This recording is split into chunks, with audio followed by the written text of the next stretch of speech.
তুমি খালি কইবা, আর না পাইলে তুমি সিলিন্ডার খাইবা, তুমি না পারলে আমি জব করব। তুমি খালি কইবা পবিত্র কোরআনে সালাতের সঙ্গে যাকাতের কথা বলা হয়েছে। তুমি যদি প্রজাপতির চরে তোমার ঘোড়ার গাড়ি যদি উল্টে পড়ে, এই ঘোড়ার গাড়ি কি ইসলামপুর থানা যায় উঠবে?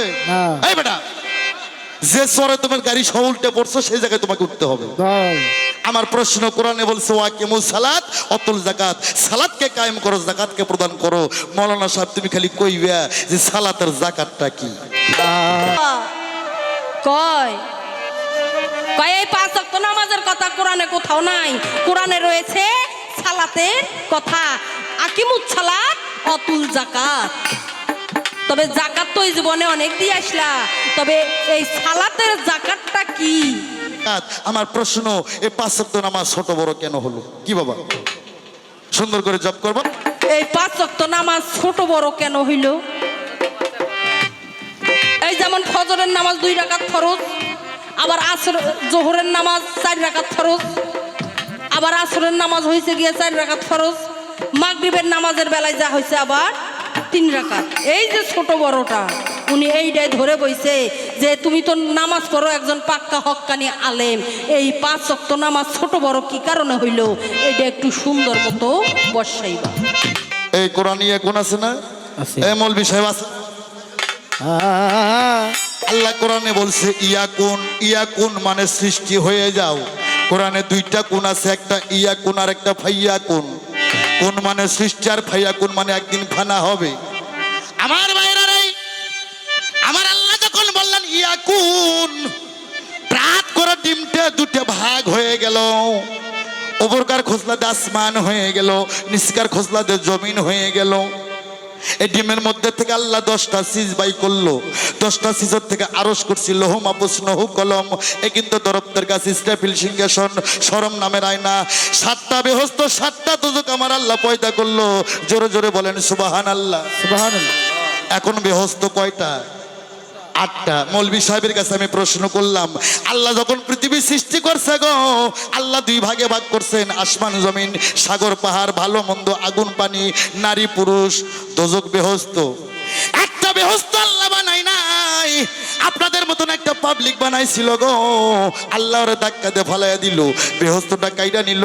সেদিন থেকে আল্লাহর বেহস্ত হইল 8টা, আর দোজক হইল 7টা। জোরে বলেন মারহাবা, মারহাবা। আমার প্রশ্ন মৌলভী সাহেব, একটা বেহস্ত আল্লাহ বানায় না, একটা পাবলিক বানাইছে। এই পাবলিকের নাম কি আর বাপের নাম কি? কিসের ব্যবসা করে খাইতো? এই বেহস্তটার নাম কি? আল্লাহর 7টা বেহস্ততে আল্লাহর বান্দা নবীর উম্মত যখন মইরা যাবে, যখন জান্নাত লাভ করবে, কোরআন শরীফে আল্লাহ বলছেন কুল্লি নাফসি জায়গাতুল মউত। আস্তে, কুল্লি নাফসি জায়গাতুল মউত। প্রতিটা মানুষের নফসের মৃত্যুর স্বাদ গ্রহণ করতে হবে। আমার জিজ্ঞাসা রইল রে, আল্লাহর বান্দা নবীর উম্মত মইরা গেলে যদি জান্নাতের কাজ করে, আল্লাহর জান্নাতে কেটে যাইবো, আর ওই পাবলিকের জান্নাতে কেটে যাইবো। ওই জান্নাতটার নাম ও সালাত অতুল যাকাত। 82 বার বলছে সালাতকে কায়েম করো, আর 750 বার বলছে জিকির করো। কোরআনটা সৃষ্টি করছে আল্লাহ আরবি ভাষা দিয়ে। কি বাবা, কোরআন আরবি ভাষা না ফার্সি ভাষা? আল্লাহর মনোনীত ভাষা কোনটা? আরবি ভাষা। আরবি ভাষাতে কোরআনটা জন্ম হয়েছে, আর নামাজটা হচ্ছে ফার্সি ভাষা। আসেন, কোরআন শরীফে বলছে সালাত ওয়াকিমুস সালাত অতুল যাকাত, সালাতকে কায়েম করো, যাকাতকে প্রদান করো। এরকম কথাই চরের মানুষ জীবনে শুনছেন কিনা আমার গ্যারান্টি আছে। আমি একটা প্রশ্ন করব প্রথম। আমার পালাই যাওয়ার আগে, ওনার প্রশ্ন জব করার আগে আমার প্রশ্নটা মনে হয়েছে যে আগুনের আগে আমি সুইচে লইতেছি। বাবা মন খারাপ করেন না, তার কারণ এই প্রশ্ন না করা পর্যন্ত আমার মনে শান্তি নাই। কোরআনে বলছে ওয়াকিমুস সালাত অতুল যাকাত, সালাতকে কায়েম করো, যাকাতকে প্রদান করো। এ মাওলানা সাহেব তুমি কইবা, যদি কও ধান চাউল, যদি তুমি বলো ধান চাউল, এক থাপ্পড়ে ধান চাউল এটা তোমার মালের যাকাত, টাকা হচ্ছে তোমার মালের সাদকা। কি বাবা, এটা মালের জাকাত, টাকা পয়সা, ধান চাউল, গম, সরিষা, এটা তোমার মালের জাকাত, মালের সাদকা। কিন্তু কোরআন শরীফে বলছে ওয়াকিমু সালাত, অথুল জাকাত, সালাতকে কায়েম করো, জাকাতকে প্রদান করো। আমার প্রশ্ন, আলেম সাহেব তুমি খালি কইবা, আর না পাইলে তুমি সিলিন্ডার খাইবা, তুমি না পারলে আমি জব করব, তুমি খালি কইবা পবিত্র কোরআনে সালাতের সঙ্গে জাকাতের কথা বলা হয়েছে। তুমি যদি প্রজাপতির চরে তোমার ঘোড়ার গাড়ি যদি উল্টে পড়ে, এই ঘোড়ার গাড়ি কি ইসলামপুর থানা যায় উঠবে? এই বেটা, যে চরে তোমার গাড়ি সহ উল্টে পড়ছো সেই জায়গায় তোমাকে উঠতে হবে। আমার প্রশ্ন, কোরআনে বলছে ওয়াকিমুস সালাত অতুল জাকাত, সালাতকে কায়েম করো, জাকাতকে প্রদান করো। মাওলানা সাহেব তুমি খালি কইবা যে সালাতের জাকাতটা কি? কয় কয় এই 5 ওয়াক্ত নামাজের কথা কোরআনে কোথাও নাই। কোরআনে রয়েছে সালাতের কথা, আকিমুস সালাত অতুল জাকাত। তবে জাকাত তো এই জীবনে অনেক দিয়ে আসলা, তবে এই সালাতের জাকাতটা কি? সাহেব, আমি তোমাকে দুইটা কথা জিজ্ঞেস করছি, আর একটা কথা জিজ্ঞেস করবো। এ শরীয়তটা কত খ্রিস্টাব্দে, কত খ্রিস্টাব্দে শরীয়তটা জন্ম, শরীয়তের রং কি? আরে যে পাঞ্জিকানা 5 ওয়াক্ত নামাজ, ফজর 2 রাকাত, জোহর 4 রাকাত, আসর 4 রাকাত, মাগরিব 3 রাকাত, আবার এশার নামাজ 4 রাকাত। আমার প্রশ্ন, এই 5 ওয়াক্ত নামাজ ছোট বড় কেন হলো? কি বাবা, সুন্দর করে জব করবা, তারপর সামনে পালার অবস্থা কি? এবার আমি একটা মারফতের বাবা, যেহেতু মারফতের ফকির, আমি হচ্ছে মারফতের ফকির, আমি হচ্ছে মারফতের ফকির। আমি রাস্তা থুইয়া আমি অন্য রাস্তাতে যাব। তুমি শরীয়তের আলেম সাহেব আমাকে টাই না, তুমি যদি সোজা রাস্তায় আনতে পারো তাহলে তোমার শরীয়ত গাওয়াটা আজকে সার্থক হবে।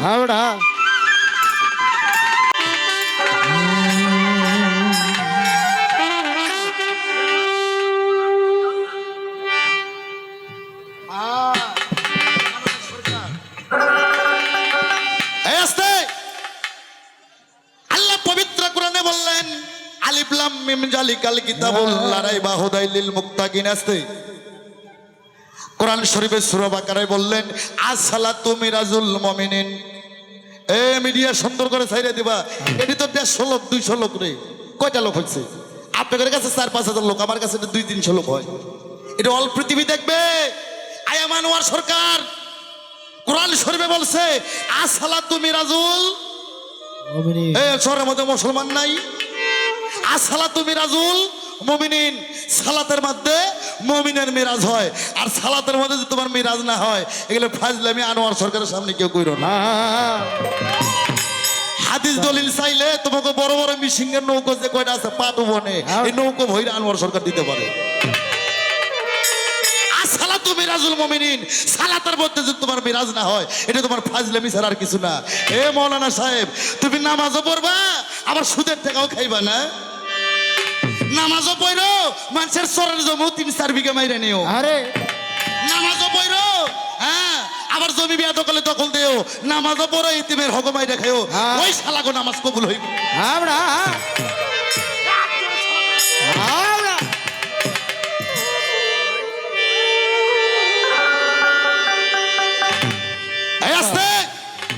যখন নামাজে দাঁড়াবেন আল্লাহু আকবার, যখন এই কানে হাত দিয়ে যখন বুকে তৈমা বাঁধবেন, এই বেটা আপনার দুটো দাঁড়ি সরকে পিছনে ফেলাতে হবে। আর নামাজের মধ্যে আল্লাহু আকবার, গরু গুলাবেন আমার কি খালো, আল্লাহু আকবার ঘোরার জন্য ভুসি কখন আনবো গুটেল বাজার থেকে। নামাজ কবুল হইব। আনোয়ার সরকারের সামনে এই কথা বলার সাহস রাখে কেউ বাংলাদেশে? আরে বাবা, আমার একটা গান শোনো, গান গাওয়ার না গাও, এই গানটাই তোমার পিঠে পড়বে খাও, এই গানটাই তোমার 4 পুরুষের খবর হইব। ওরে 5 ওয়াক্ত নামাজ পড়লে ওরে বাজান তোমার মনের ময়লা যাবে চলে।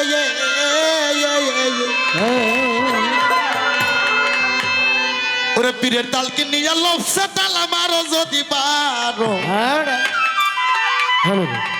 আগে যাই নামাজ বিছাইয়া নামাজ পড়ো। এই নামাজ মানুষের দুনিয়াদারিকে পিছনে রাখে না বাবা, খারাপ কাম থেকে বিরতি রাখে। নামাজও পড়ো, সুদের টাকাও খাও, নামাজ পড়ো আর টুপি তল দেখলে মানুষের বউ বেটির দিকে তাকায় থাকো। আমার গানটা শোন বেটা, তুই কয় বাপের বেটা হইছিস, আমার গানটা শোন আগে। ওরে যাই নামাজ বি যাইয়া নামাজ পড়ো যদি পারো যাই নামাজ বি যাইয়া নামাজ পড়ো ও একবার যাই নামাজ বি যাইয়া নামাজ পড়ো যদি পারো যাই নামাজ বি যাইয়া নামাজ পড়ো একবার যাই নামাজ বি যাইয়া নামাজ পড়ো যদি পারো যাই নামাজ বি যাইয়া নামাজ পড়ো 500 ওয়াক্ত নামাজ পড়লে গো আরে 500 ওয়াক্ত নামাজ পড়লে মনের ময়লা যাবে রে চলে এ পাঁচক তো নামাজ পড়লে মনের ময়লা যাবে চলে 500 ওয়াক্ত নামাজ পড়লে মনের ময়লা যাবে রে চলে তালভিন নয়া লবসে তালা মারদ পীরের তালিম নয়া লবসে তালা মারো যদি পারো যাই নামাজ বি সায়া নামাজ পড়ো ওই একবার যাই নামাজ বি যাইয়া নামাজ পড়ো যদি পারো যাই নামাজ বি যাইয়া নামাজ পড়ো ওরে যাই নামাজ বি যাইয়া নামাজ পড়ো যদি পারো যাই নামাজ বি যাইয়া নামাজ পড়ো মুন্সি ভাই পানি সিনে ওযু করো জায়গা দেখে সিজদা গো মারো ভুলে নামাজ কেউ জানি পড়ো না মুন্সি মাওলা মাওলানা হইলা নামাজ কেউ জানি পইর না মুন্সি মাওলানা হইলা নামাজ কেউ জানি পইর না আমার গানে ভালো লাগলো বীজ ভান্ডারি 500 টাকা দান করিল রে মনের আশা পূরণ হইয়া গেল সরার মাওলা এ মনের আশা পূরণ হইয়া গেল সরার মাওলানা মনের আশা পূরণ হইয়া গেল বাবা পানি সিনে ওযু করো জায়গা দেখে সিজদা গো মারো ভুলে নামাজ কেউ জানি পড়ো না মুন্সি মাওলানা হইলা নামাজ কেউ জানি পইর না সরার মাওলানা হইলা নামাজ কেউ জানি পইর না আলবেতে খারা হইরা গো আর বাজার নেই আমার দরদি দরদি দরদি দরদি আলবেতে খারা হইও তালেতে রুকুতে যাইও এ আলবেতে খাড়া হইও ডালেতে রুকুতে যাইও আলবেতে খারা হইও তালেতে রুকুতে যাইও মিমের ঘরে তোরা সিজদা করো যত পারো যাই নামাজ বি সায়া নামাজ পড়ো একবার যাই না হামাদ বি সায়া নামাজ পড়ো যদি পারো যাই নামাজ বি সায়া নামাজ পড়ো একবার যাই না হামাদ বি সায়া নামাজ পড়ো যদি পারো যাই নামাজ বি সায়া নামাজ পড়ো মুন্সি ভাই বলছে সুরা মাউনেতে এসো এই তোর কোনো বাপ যদি হক্কানি থাকে যা সুরা মাউন 7 নম্বর আয়াত পড়বে কথা সুরা মাউন আয়াত নাম্বার কত কত কইলাম 7 সুরা মাউন 7 নম্বর আয়াত ফাইলিল্লাহ মুসাল্লিল ওই লোক দেখানো মুসল্লি এরা জাহান্নামের খড়ি হইব রহেল দুজকের কুত্তা হইব বলছে সুরা মাউনেতে ওই মুসল্লি দুজকে যাবে গো ঠিক করিয়া ভাবের নামাজ পড়ো যত পারো ঠিক করিয়া ভাবের নামাজ পড়ো যত পারো ঠিক করিয়া ভাবের নামাজ পড়ো সরকার আনোয়ার কই ভাবুক যারা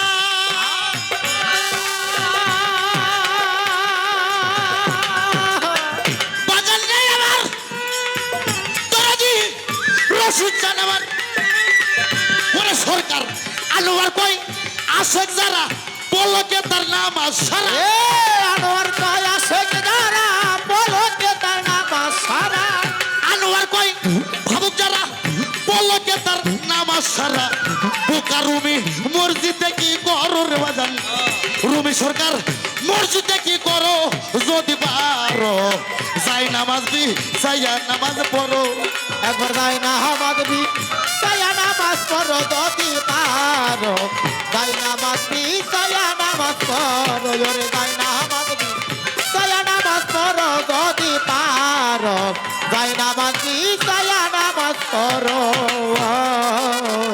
মহাজন গানের ছন্দ এই জায়গায় করিলাম রে বন্ধ ভাবের পাল্লা গেছে রে লাগিয়া সরার মাওলা মাওলানা ভাবের পাল্লা গাছের লাগিয়া সরার মাওলানা ভাবের পাল্লা গাছের লাগিয়া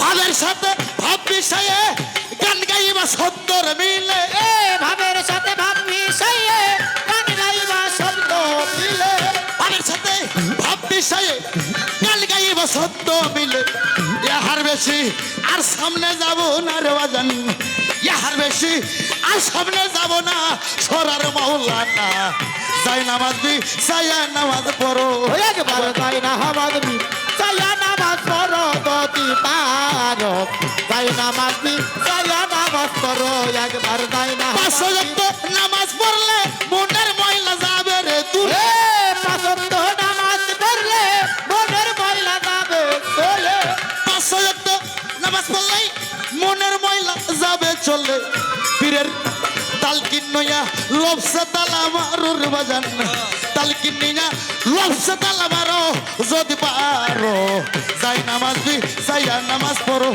একবার যাই নামাজ বি সাইয়া নামাজ পড়ো যদি পারো এ যাই নামাজ বি সাইয়া ও নামাজ পড়ো আল্লাহু আকবার আল্লাহু আকবার। হ্যাঁ উনি সুন্দরভাবে তা মীমাংসা করলেন। আরে তবে কথাগুলো যে উনি বললেন এই কথাগুলোর মধ্যে একটু একটু রহস্যর গন্ধ পাওয়া যাচ্ছে বাবা। আমি জিজ্ঞাসা করেছিলাম উনি মারফতের ফকির, এই মারফতটা কি, এটা কোথা থেকে আসলো, কিভাবে আসলো? উনি তা কোরআন থেকে সুন্দরভাবে উনি বুঝাই দিলেন। তবে বুঝাই দেওয়ার পরেও উনি কিছু কিছু কথা বলে গেছে যে কথাগুলো শুনেই আমার নিচে বসে থাকাটা একটু অধৈর্যকর হয়ে গেছে বাবা। তবে আমি বুঝতে পারলাম না আজকে পালা হচ্ছে ঠিকই, কিন্তু বুঝলাম না উনি কোন দিকে ঢেউ কোন দিকে নিয়ে গেল। তবে আগে আমি বলতে চাই ওনাকে যে আপনি যে সমস্ত কথাগুলো বললেন কথাগুলো সুন্দর, কোরআন হাদিস থেকে আপনি বলে গেলেন। তবে তার মধ্যে কিছু কিছু কথা আমার কাছে যেন কিরকম লেগে গেল, সেটা হলো এই যেমন আমি একজন মানুষ, আপনিও একজন মানুষ, হয়তো মানুষ হইতে পারি নাই তবুও মানুষ রূপে তো জন্ম নিয়েছি বাবা। তবে মানুষ একটা প্রবাদ বাক্য আছে যে ব্যবহারে হয় বংশের পরিচয়। তবে পালার ক্ষেত্রে যেটুকু না বললেই নয়, আমি মনে করি সেটুকু বলাই উচিত। তার কারণ দুইটা টাকার লাইগা পালা করতে আইসা মানুষ হয়ে যদি মানুষকে বুঝতেই না পারলো, সম্মানই দিতে না পারলো, আমি মনে করি তাকে মানুষ বলা যায় না। আরে আমি গান করেছি, ওনাকে কি কোনো বাজে কথা বাজে শব্দ উচ্চারণ করেছি? করি নাই। আমি এও বলেছি যদি মারফত বলতে কোনো বস্তু থেকে থাকে তাহলে যদি কোরআন থেকে আপনি দেখাইতে পারেন, বোঝাইতে পারেন, তাহলে শুধু আমি কেন আমার 14 গোষ্ঠীকে এই লাইনে আমি নিয়ে আসার জন্য চেষ্টা করব। তবে তার মধ্যে এমন এমন কথা বললেন যে নবী যদি মইরে যা থাকে তরাই বকেটা তোর বাপ। আরে কি বাবা কয় শালি চড়াইবো কেটা তোর বাপ? এই সরকার যদি আমার বাবাই আমারে তরাইতো তাহলে আমি রুমি সরকার সবই করতে পারতাম। কি বাবা যে তরানোর জন্য আমার জন্মদাতা পিতৃ একজন আছে, কিন্তু সেও তো তোরছে কি না তোরছে সে জানে, আর তার আল্লাহ জানে। কি বাবা তবে আল্লাহ মুখ দিছে কনের জন্য আপনি ওই মুখে বইলা গেছেন জবানের নাম জিব্রাইল জেব্রাইল। এক মুরগি কয়বার জবাই হয়? একবারই হয়। হ্যাঁ। ওই মুখ দিয়েই কন, আবার ওই মুখ দিয়েই আবার এইটা তো হইব না। বাবা তাই তো কবি বলেছে, সাদা কাপড় পরলেই মনটা সাদা হয় না, চকচক করিলেই সোনা তারে কয় না, এক তারাটা হাতে নিলেই বাউল হওয়া যায় না, আগে মনটা বাউল করে নেই নিয়ে। উপরে সাদা লেবাস পরছেন ঠিক আছে, কিন্তু আপনার মনটা যে আজও পরিষ্কার হয় নাই, এটা আমি রুমি সরকারের চেয়ে আর বেশি কেউ জানে না। জানে না। হ্যাঁ। তবে আমি বলতে চাই, এই সাদা লেবাসটা পরনের আগে যার যার মনের ময়লা পরিষ্কার করেন, তারপর উপরে সাদা পর্দা বাবা লাগান। মনের ময়লা কি আর উপরে সাদা কাপড় দিয়ে ঢাকে গো? কখনো ঢাকবে না। তাই আমার খুব দেখার শখ, খুব ইচ্ছা, আপনার গুরু টেকাটা এইটা, এই গুরু কি শিক্ষা আপনারা দেশে? আপনি 30-32 বছর থেকে গান করেন এই লাইনে, এই ফকির দলের লাইনে আপনি আছেন, আপনার মুখের বাক্য সিদ্ধি এরকম কে? এই পীরের লাইনে যারা আছে, ফকিরের লাইনে যারা আছে, যারা মারফতের সাধন ভোজন করে, তাদের মুখের বাক্য হবে মধুর মতো মিষ্টি। তাদের মুখের বাক্য একটা কথা বললে মানুষ বলবে আরো আরো আরো কথা হবে ওই মুখ দিয়ে, আমরা শোনার জন্য উপস্থিত রয়েছি। কিন্তু আপনি কি কথা কন গো, খালি ধাইনে লঙ্কা জেবিন দিয়ে যায়, মনে হয় কয়ে বলে যাচ্ছে। তাই এইবার উঠা একটু মুখে লাগাম লাগিয়ে কথা বলেন। নবীর শিক্ষা করো না ভিক্ষা ভিক্ষা, নবীর আদেশ নির্দেশ সবকিছুই একটা মমিন বান্দার জন্য মাইনে চলা উত্তম। নবী বলে গেছে, ছোটদেরকে স্নেহ এবং বড়দেরকে সম্মান করতে হবে। আপনি ভাইরাল হয়ে গেছেন, আপনি টিপির পর্দায় আপনার পর্দা খুললেই দেখা যায়, দেখা আপনি ভাইরাল দেখা জানায় তাই কইব, এটা সব জায়গায় চলবো না। হ্যাঁ রিপন ভাই ভালো হয়ে যায়। আর আমি কিছু জানি না দেখে আমারে মানে খইতে যাবেন, এটাও হবে না। বাঘের ছাও কিন্তু বাঘে হয় বাবা, বাঘের হ্যাঁ। ছাও কখনো বিড়াল হয় জন্মায় না, দেখতে হইব। হ্যাঁ রে। এই আমি কি সাধারণ ঘরের নাকি? আমার শ্বশুর এই লাইনে আছে, আমার শ্বশুর বয়াতি, আমার চাচা শ্বশুর বয়াতি, হ্যাঁ রে। আমার স্বামী একজন ভাইরাল শিল্পী হ্যাঁ রে। বয়াতি, আমি বয়াতির ঘরের বউ। বাবা তাই আমার লগে হিসাব নিকাশ করে কথা কইন। অবশ্যই। তবে একটা জায়গায় বেকায়দা, সেটা হইলো আপনি বইলা গেছেন যে ভাসুর হইছে ডাক্তার, কি কয় অ জায়গায় হইছে ঘা, আর ভাসুর হইছে ভাসুর হইছে ডাক্তার। সেই কেস হইছে আমার এনে। তার হ্যাঁ। কারণ এই যে 2-4 খান কথা আমি টেজে দাঁড়াইয়া কইতাছি, এটা হইলো আপনারই আশীর্বাদ, আপনারই শিক্ষা, হ্যাঁ। আপনারই অনুদান। নইলে যদি লাই পাল্লা আজকে অন্য শিল্পীর লগে হইতো গো, তাহলে এই স্টান আজকার খুঁজে পাওয়া যাইতো না, আরে যে সমস্ত কথাগুলো আপনি কয়ে গেলেন, একে শালিবালি থেকে শুরু করছে বাবা।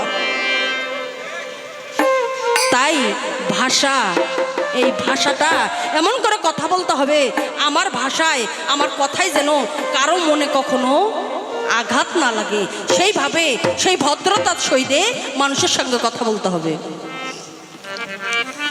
তবে এবারে আমার অনেকগুলো প্রশ্ন করে গেছে বাজান। আমি বলেছিলাম আমার শরীয়তে এমন কি কর্মটা আল্লাহ পাক কম দিয়েছে, যার ফলে আমাকে আপনার মারফতে যাইতে হবে এবং মারফতে সাধন ভোজন করতে হবে। কি কর্মটা আমার শরীয়তের মধ্যে নেই?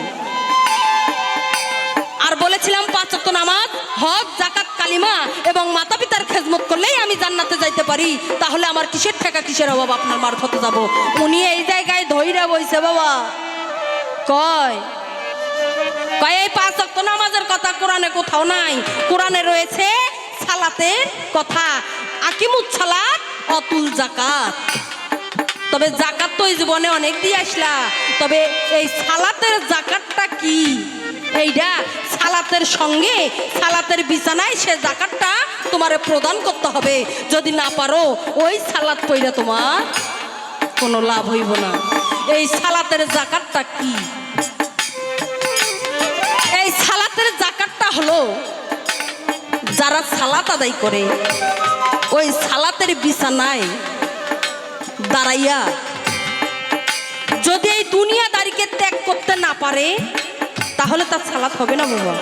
ওই যে উনি তো বইলাই গেছে, যদি সালাতের বিছানায় দাঁড়াইয়া যদি দুনিয়ার ধ্যান ধারণা আপনারা নিয়ে আসেন, ওই সালাত কি হবে? হবে না। আর যখনই এই দুনিয়ার মায়া ত্যাগ কইরা সেই দিকে ধ্যান দেবেন, তখনই আপনার হৃদয়টা একটুখানি কাঁপবে, আপনার ভিতরে কষ্ট লাগবে, একটু ভয় লাগবে, সেখান থেকেই আপনার চোখ থেকে দু ফোঁটা হলেও পানি ঝরবে। আরে কি বাবা, ঝরবে না? আর সঙ্গে সঙ্গে আপনার সালাতের জাকাতটাও প্রদান হয়ে যাবে। যার চোখ থেকে সালাতের বিছানায় বসে দুই ফোঁটা পানি পড়বে না, সে কখনো জানি সালাত পড়ল না।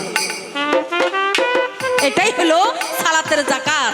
সালাতের বিছানায় যে আপনার দু ফোঁটা চোখের পানি ফেলতে হবে, এটাই হচ্ছে সালাতের জাকাত। তো গেল আপনার প্রশ্ন, খুব সুন্দর প্রশ্ন করছে। মনে হয় এরকম প্রশ্ন আর বাংলাদেশত নাই। যে প্রশ্ন করেন এই প্রশ্নের জবাব রুমি সরকারের বাসা থাকলেও বারজিকা পাখি পালা আছে, এগুলোও জবাব দিতে পারে। তাই এসব প্রশ্ন বাদ দিয়া কঠিন থেকে কঠিনতম প্রশ্ন আসরে করবেন, যাতে এই স্তরের মানুষ যা জিন্দিগিতে শোনে নাই সেরকম প্রশ্ন এবার থেকে করবে। আবার আমারে কয় রুমি সরকার, আমি তো বুঝাই দিলাম আমার মারফতটা কি, তবে তুমি যে একজন শরীয়তের হক্কানি আলেম, এতদিন পুরুষ আলেমের লগে গান গাইলাম, আজকে তো হঠাৎ মাইয়া বক্তা পাইছি। তবে তুমি কই তো, এই যে 5 ওয়াক্ত নামাজের গুণগান তুমি গাইলা, এই 5 ওয়াক্ত নামাজ ছোট বড় কেন হইল? এই যেমন ফজরের নামাজ 2 রাকাত ফরজ, আবার জোহরের নামাজ 4 রাকাত ফরজ, আবার আসরের নামাজ হয়েছে গিয়ে 4 রাকাত ফরজ, মাগরিবের নামাজের বেলায় যা হয়েছে আবার 3 রাকাত। এই যে ছোট বড়টা উনি এইটাই ধরে বইছে যে তুমি তো নামাজ পড়ো, একজন পাক্কা হক্কানি আলেম, এই 5 ওয়াক্ত নামাজ ছোট বড় কি কারণে হইল, এইটা একটু সুন্দর মতো বর্ষাইবা। তবে বর্ষাই মতো ঠিক হয়ে আছে, তবে তার আগে আপনারা একটু বাজর পজিশন করি। এই যে আপনি নামাজের কথা কোয়ার লগে লগে শিউরে উঠছেন, বোঝেন নাই ওনার কথাগুলো? হাই রে ঝাপাঝাপি, ধাইনে লঙ্কার মতো খালি ঝাপাঝাপি যে কি কারণে উঠছে এটা আমি বুঝতে পারছি। তবে এই যে 5 ওয়াক্ত নামাজ ছোট বড় কেন হয়েছে এটা আগে বুঝামু, আগে তার আগে দুটো কথা কয়ে এলমু। আপনাদের তো নামাজ সম্পর্কে কথা কয়ে কোনো লাভ নাই, কি বাবা আছে? তার কারণ এই ফকিরি দলের লোক যারা, এরা কখনো নামাজ পড়ে না বাবা। কি আপনাদের এখানে পড়ে নাকি? পড়ে না। এরা নামাজ পড়ে না, এরা রোজা রাখে না, আবার এরা গোসলও টাইম অনুযায়ী করে না। আবার দেখা যায় লম্বা লম্বা মোষ আছে না নাই, এগুলো হয়তো কইলে এবার উঠে হয়তো কইলে কইতে পারে আলেম সাহেব গেবত গাইতেছে। গেবত না, এটা কি বাস্তব না? গেবত কাহাকে বলে? যেটা নয় সেটা রইটে বেড়ানোটাকেই গেবত বলা হয়। এই লম্বা লম্বা মোষ, আবার দেখেন না বাবা মাইয়ে মানুষের চুলও ফেল আছে, বড় বড় চুল। আর সব থেকে বড় কথা হইল এই দলে যারা আছে, আমি আপনাকে সুন্দর করে কথা বলবো, আপনার মতো ভাষা আমি খারাপ করে কথা বলবো না আপনার লগে। এই যে এই লাইনে যারা আপনারা আছেন, তারা যে সকলে গাঁজা খান না? কি বাবা খায় না খায়?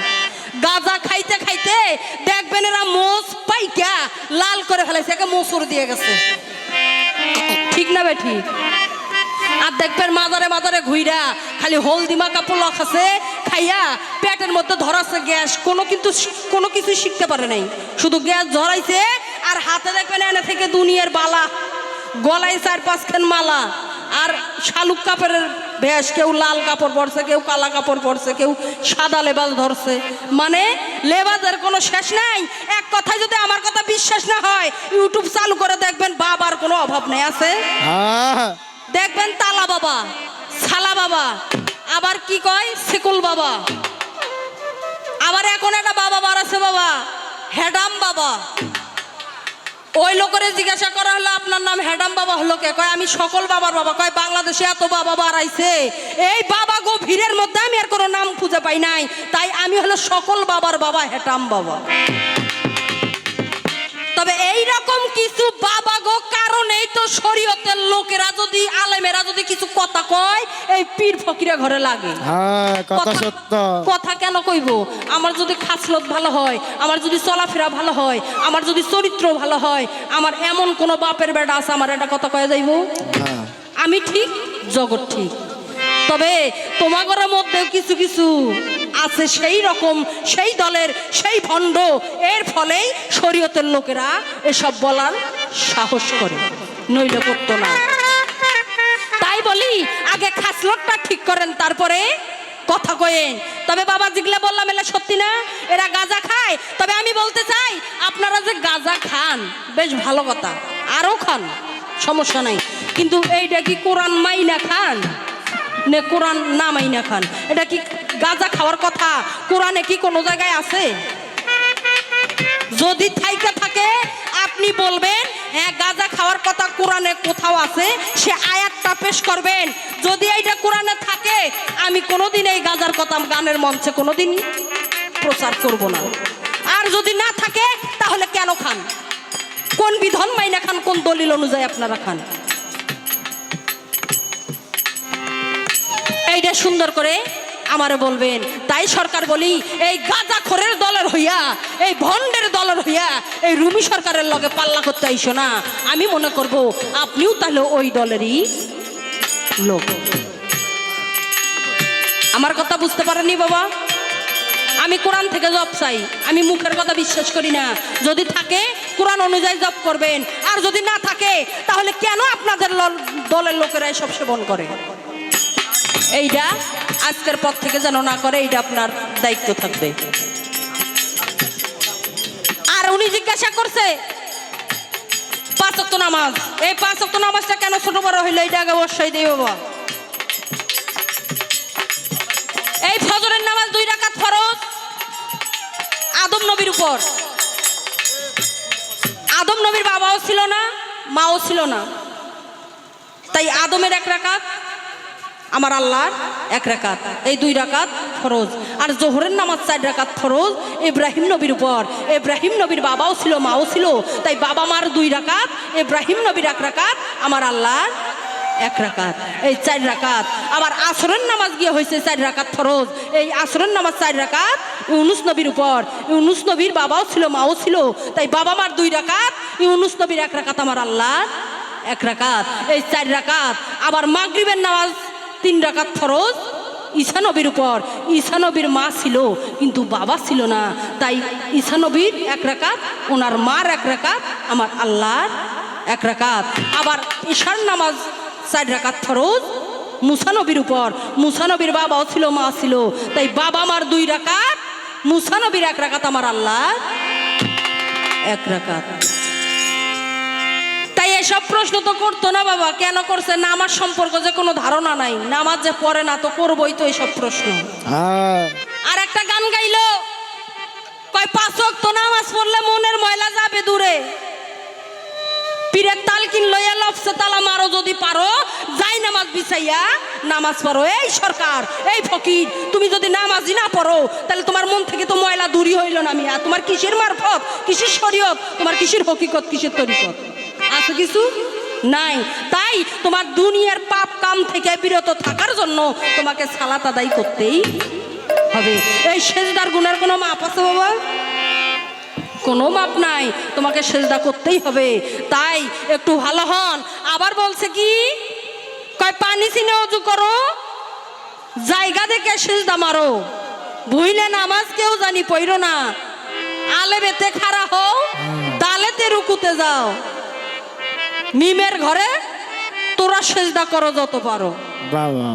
এই জায়গায় প্রশ্ন আসে বাবা, এই যে কইল মিমের ঘরে সেজদা করো যত পারো, তা আমি বলতে চাই কোরআনে মিম আছে কয়টা? আপনারা কেউ কোরআন পড়েন না গো। কোরআনে মিম আছে 3টা, একটা খাড়া মিম, একটা ঘুংটা মিম, আর একটা কেওড়া দেওয়া মিম। এই 3টা মিম আপনার দেহের ভিতরেও আছে। তাই আমার এই ফকিরের কাছে আমার জিজ্ঞাসা থাকবে, এই যে 3টা মিম, এই 3টা মিমের কর্ম কি? আর আপনি বলছেন মিমের ঘরে সেজদা করো যত পারো। এই সেজদা কিভাবে করতে হবে? সুন্দর করে আমাকে জব করবেন। এবারে ওনাকে কিছু প্রশ্ন করা যাক নাকি বাবা? উনি ফকির দলের লোক, তাই তাই ওনাকে প্রশ্ন একটু করা ভাবেই করতে হয়। উনি এবারে আমাকে বলবে এই যে উনি যে গান গাইতেছে শুরু করছে, এই গানটা যে উনি শেষ পর্যন্ত গাইবে, যতটুক দেওয়াইলে গাওয়ায় অতটুক পর্যন্ত গাবে। তবে এই গানটা উনি শরীয়ত মাইনাই গাইতেছে না মাইনাই গাইতেছে। যদি শরীয়ত মাইনা গান করে থাকে সেখানেও আমার কথা আছে, আর উনি যদি ওনার কথায় ভাব ভঙ্গিতে যদি আমি বুঝতে পারি যে উনি শরীয়ত মাইনা গান করতেছে না, সেখানেও আমার কথা থাকবে। আর এই যে আপনি মারফতের একজন ফকির, আপনি বলবেন তো আপনারা মারফতের নামাজ পড়েন কিভাবে পড়েন? এই নামাজ আমরা 5 জায়গা 5 ওয়াক্ত নামাজ পড়ি, 5 ওয়াক্ত। আপনারা মারফতের ফকিরেরা কয় ওয়াক্ত নামাজ পড়েন? এর রুকু কয়টা, এর সেজদা কয়টা? আর এই মারফতের কালেমাটা কি? এই মারফতের কালেমা আমি দেখতে চাই, আমার হাতে ধরাই দেবেন এই মারফতের কালেমা। আর আপনি আমারে জিজ্ঞাসা করছিলেন আর এই শরীয়তটা কত খ্রিস্টাব্দে জন্ম? আমার এই শরীয়তটা 570 খ্রিস্টাব্দে জন্ম। এই শরীয়তের বাবা আমার রাসূল নিজেই, যা সৃষ্টি না করলে এই 18,000 মাখলুকাতে একটু বালুর কণাও সৃষ্টি হইতো না। এই নবী আমার শরীয়তের বাবা, আর এই শরীয়তের মা হচ্ছে বিবি খাদিজা। আর আমার শরীয়তের কালারটা কি দেখতে চাইছে না বাবা? এই শরীয়তের কালারটা নিয়ে আর কেউ না হোক, আপনারা ফকির দলের লোক যারা তারাই মানে কারাছিরা করেন বেশি। এই ফকির দলের লোকেরাই এই সাদা লেবাস যে পইরা থাকে, এইটাই হচ্ছে আমার শরীয়তের কালার। মায়ের দুধের মধ্যে যেমন কোনো ভেজাল নাই, আমার শরীয়তের মধ্যেও তেমন কোনো ভেজাল নাই। এই শরীয়তটা একটা গন্ডি, একটা বেড়া। এই শরীয়তটা যদি না থাকতো, এই তোমরা যে ফকির দলের লোকেরা কি কইরা বেড়াইতা, এটা তো হারে হারে বুঝতে পারতেছি। এই শরীয়তটা একটু আছে বলে ঘরের মা বোনেরা একটু ঠিক আছে, নইলে ঠিক থাকতো না বাবা। আর শরীয়তটা হলো সোজা সত্য পথ, এর মধ্যে কোনো ভেজাল নাই। আর একজন শরীয়তের হক্কানি আলেমের কাজে হলো হক পথে চলা এবং হক কথা বলা। আর এই হক কথাটাই সকলে মাইনে নিতে পারে না বাবা। সবার পেটে কি ঘি হজম হয়? কখনোই হবে না। তবে আরো অনেক প্রশ্ন করছে বাবা, একসাথে কেউ এতটি প্রশ্ন করে নাকি? তবে প্রশ্নের জবাব দিমু, তবে আপনাকে যাহা বলেছি তাহা সুন্দর করে জবাব করবেন। আর আপনার কাছে আরো জিজ্ঞাসা থাকবে, এই যে আমরা শরীয়তের আলেম যারা, তারা হজ করার জন্য কোথায় যাই বাবা? মক্কায় যাই হজ করার জন্য। জিলহজ মাসের 10 তারিখে মক্কায় যেতে হয়। তাই আমি বলি, আপনারা ফকির দলের লোক, আপনারা হজ কোথায় করেন এবং কিভাবে করেন? আমরা 30টা রোজা রাখি, আপনাদের রোজা কয়টা এবং সেটা কিভাবে রাখেন? সুন্দরভাবে জব করবেন। আর এই যে আপনি ফকির, আপনি কয় হরফের ফকির? নাকি আল্লাহর ফকির না ভেটকিওয়ালা ফকির? এইবার বুঝমু আপনি কয় হরফের ফকির, আর এই হরফগুলো আপনার দেহের মধ্যে কোথায় কোথায় সেট করা হয়েছে, আর কোন হরফের নাম কি বলতে হবে। এখানেই এই প্রশ্নের জবাবের মধ্য দিয়ে বোঝা যাবে যে আপনি বয়াতি না একজন পোয়াতি।